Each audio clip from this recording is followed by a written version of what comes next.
Hello Jason, it's Friday, January 3rd, and the last video of the first week of the Rad Bromance. There are lots of things I want to talk about today, but let me start with the abrupt way that I started this video. I feel like it would benefit us to have an introduction, and I plan on working on that during the weekend.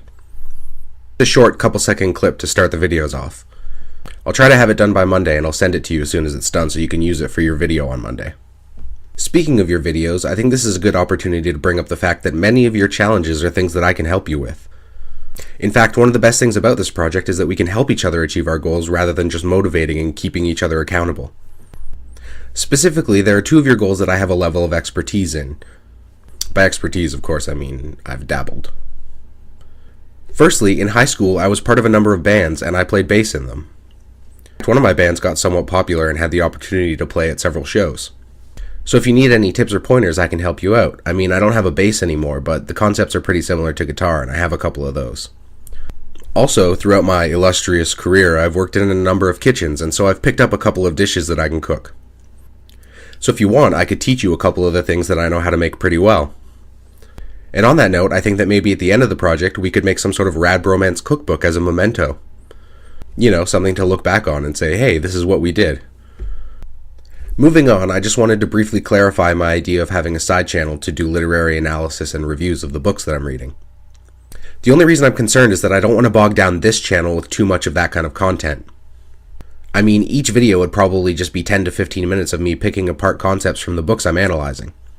While it's still incontrovertibly part of the project, I feel as though having it on a side channel would allow people to choose to watch it or not watch it if they're interested in the project as itself. Having said that, I definitely like the idea of putting a text version of each analysis on the website. That way, like I said, everybody has the choice of whether they want to read it. I mean, they know it's there, but they don't have to actually sit there and endure it if they don't want to. Also, I have absolutely no problem with just doing quick reviews of the books that I'm reading on this channel. But like I said, a 10 to 15 minute video put in between our daily videos is sort of off-putting. Moving on again, I think it's a good idea to tell you that I'm going to start writing the first draft of my novel today. In actuality, it's a novel I started in November, but I stopped writing it because I lost track of who the protagonist was. I got about 10,000 words in and realized that his actions were sort of at odds with his motivation. So I stopped writing it for a while, but now I've got some pretty good ideas of how I'm going to make this character work.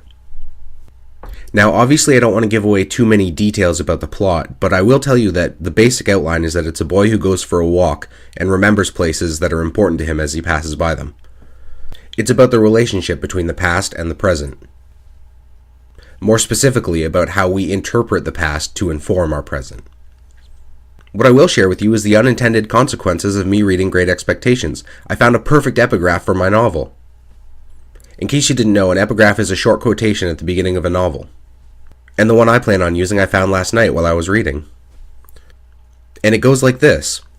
Pause, you who read this, and think for a moment of the long chain of iron or gold, of thorns or flowers, that would never have bound you, but for the formation of the first link on one memorable day. So I'll keep you updated on my progress as I make my way through my first draft, and I'll probably make a couple of videos on how I write. At last to our chess game, I have something to ask. Do you presume to assert that I have any clue what I'm doing in the first place? I admire your research into the English Open, but there are three possibilities regarding it. Firstly, you can assume that I made the move thinking you wouldn't know what I was doing. That would imply that I did the research and found out that it's the fourth most common opening move in the game of chess, and that there's debate about whether it's the second, third, or fourth most effective opening move. The only flaw with this idea is that I would presume that you didn't know what I was doing. The second possibility is that I made the move knowing full well that you would know what I was doing. If that's the case, then your move is most likely falling right into my trap. I mean, if I knew what I was doing, and I knew you knew what I would be doing, then I would presumably know what you would be doing, right?